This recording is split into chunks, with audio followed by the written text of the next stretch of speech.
Teve impacto e a presença de Osmar Dias, tratado por alguns como secretário Osmar Dias, por outros como senador Osmar Dias e por outros ainda como governador Osmar Dias. Nós estamos aqui para realizar uma primeira entrevista neste ano para a TV Impacto e gostaríamos de colocar Osmar Dias à vontade para nos dizer como inicia este ano político de 2017. Bom, parece que, em primeiro lugar, gostaria de te cumprimentar e a todos. Parece que não terminou o ano de 16, né? Porque a situação política que o país entrou numa crise profunda, talvez a maior crise de toda a história do Brasil que nós estamos vivendo, e é uma crise política que acaba desaguando na crise econômica. Essa crise econômica tem a raiz toda na crise política. Nós estamos vivendo um momento muito complicado, onde mais de 20 milhões de pessoas não têm emprego. De cada 4 trabalhadores, um está sem emprego no país, e quem tem emprego não tem renda. Então é uma situação de baixo consumo de produtos, de alimentos, onde sofre o comércio, sofre a indústria, sofre todo mundo. E esse assunto tem que ser tratado com muita seriedade, porque para resolver o problema da economia, tem que resolver primeiro o problema da política. Vamos voltar um pouco então no tempo, antes de falarmos de política propriamente dita. Osmar Dias, esse período de atuação no Banco do Brasil lhe deu uma visão global em termos de país. Como sentiu o Brasil? Eu fui vice-presidente de agronegócios do Banco do Brasil e de micro e pequenas empresas. Então você veja que se você pegar os empregos gerados pelo agronegócio, dá 25%. E se você pegar os empregos gerados pela micro e pequena empresa, dá 60%. Então eu estou falando de 2 setores que geram 85% dos empregos no país. Tive a honra de servir ao Banco do Brasil nesses 5 anos, ocupando de maneira técnica um cargo que me ensinou muito, um modelo de gestão exemplar, onde as decisões são tomadas em camadas que não permitem que haja desvios, que haja corrupção.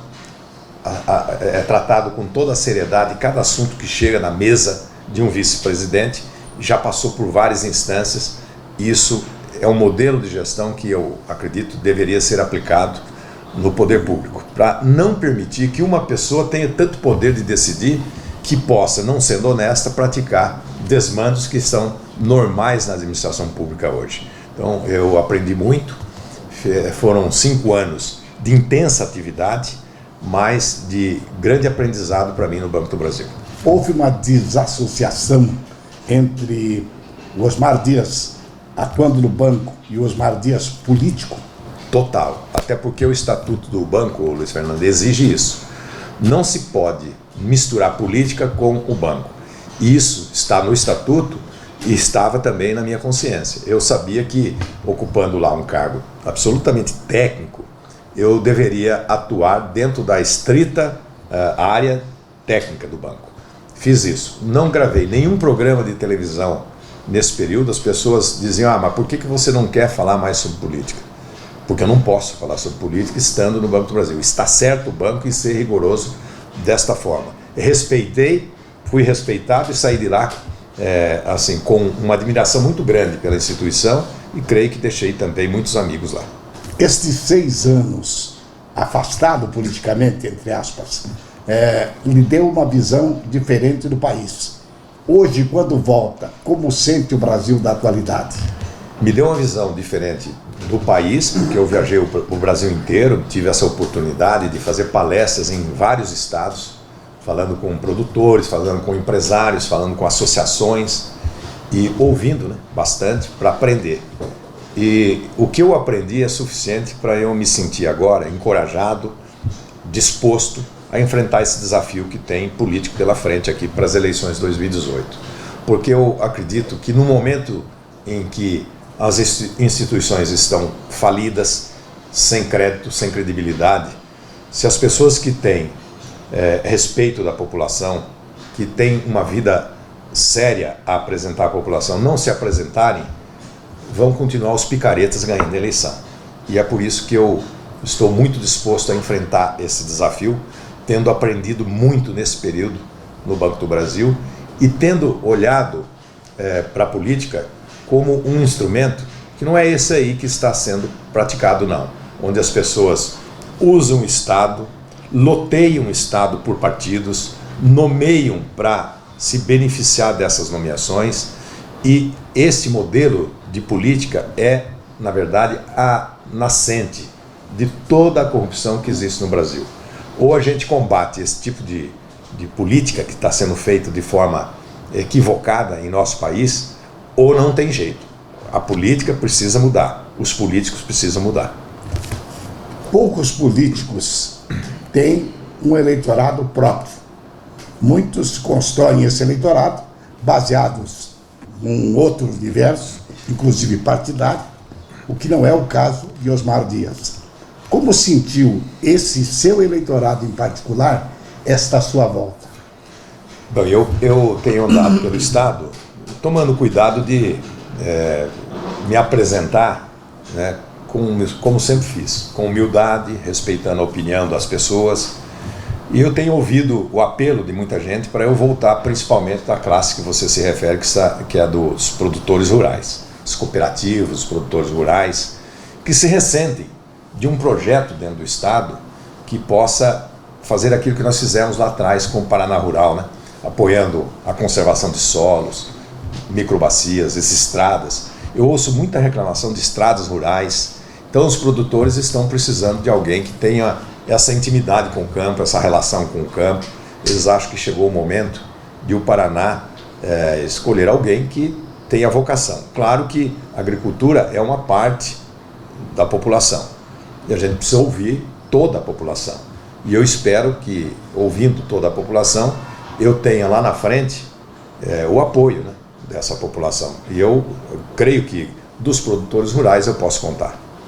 Neste projeto, governador ou senador, entrou também senador ou apenas o projeto é de governo?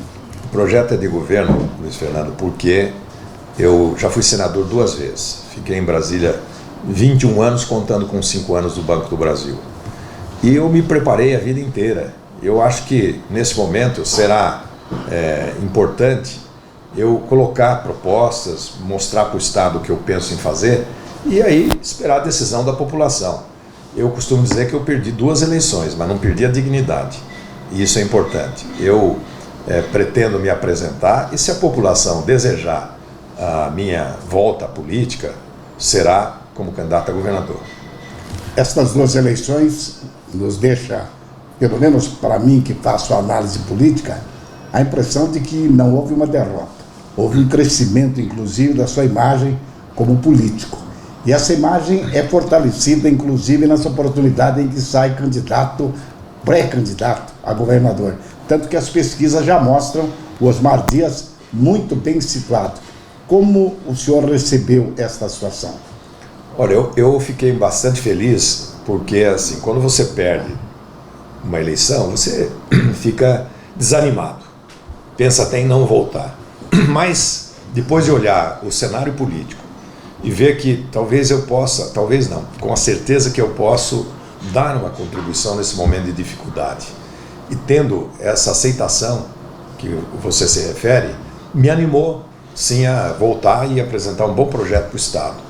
Agora, eu digo uma coisa para você, Luiz Fernando, eu estou com 64 anos, não tenho nenhuma razão mais para ter vaidade. A minha apresentação é assim, olha, eu acho que posso contribuir, mas sem vaidade, porque eu tenho visto que as pessoas muitas vezes se colocam como candidato a governador como se estivesse indo num salão de beleza, ou estivesse indo num boteco tomar uma cachaça, e não é isso. Tem que ter responsabilidade nesse momento. Chega de brincadeira, está na hora de tratar a política com seriedade, e essa é a minha proposta. Esse projeto político, como um pré-candidato a governador, se baseia em que pontos principais? Bem, primeiro é que a gente precisa mudar totalmente essa forma que vem sendo feita a política de fisiologismo. Esses dias atrás a gente viu a forma de se nomear um ministro, trocando por apoio no Congresso. Essa política já ultrapassada, que continua sendo usada e que foi criticada no passado recente por quem está fazendo hoje igual, ela precisa acabar. Podem ter certeza. O custo disso para a sociedade é muito grande. Quando você loteia o Estado, divide por partidos, e essa política de nomear sem usar o critério técnico é que leva à incompetência, à ineficiência do Estado, a precisar de muita gente para fazer pouco. Essa é a primeira questão. Eu não vou ser candidato a governador assumindo compromissos que eu não possa cumprir, primeiro. Segundo, eu não vou assumir o compromisso de atender esses apelos políticos, esses pedidos políticos, porque eles se transformam em problema para a sociedade depois. Lotear o Estado tem que acabar. Tem que ter gente técnica, menos gente, máquina mais enxuta, trabalhando para fazer o trabalho que hoje é feito. Parceria forte com a iniciativa privada. Eu tenho uma relação estreita com as cooperativas. A parceria com as cooperativas pode alavancar a agroindustrialização do Estado, que gera emprego, que gera renda. Aumentar a receita do Estado é preciso, não aumentando a carga tributária, mas aumentando o setor produtivo, ampliando o setor produtivo de forma que ele possa, produzindo mais, gerar mais receita para o Estado, enxugando a máquina. Daí dá para você pensar na infraestrutura, que a gente tem que ter na consciência que o Estado não tem dinheiro suficiente para fazer todas as obras que são necessárias. Parceria com a iniciativa privada, fazendo concessão, sim, pode ser, mas não com pedágio do preço que vem sendo cobrado. A gente precisa rever isso. Não é fazer do pedágio de novo um assunto político para ganhar a eleição. É uma coisa séria. Esse negócio de discutir renovação de contrato, comigo não. Não tem renovação de contrato. Está sendo caro? Está sendo caro. Então nós vamos renovar fazendo licitação. Não renovar simplesmente com quem já está aí cobrando o preço que está sendo cobrado. E ouvir a população muito para saber o que é importante para cada região. Eu acho que o Estado tem diferentes características regionais e a gente precisa obedecer isso, indo lá para ouvir a população, é o que eu farei.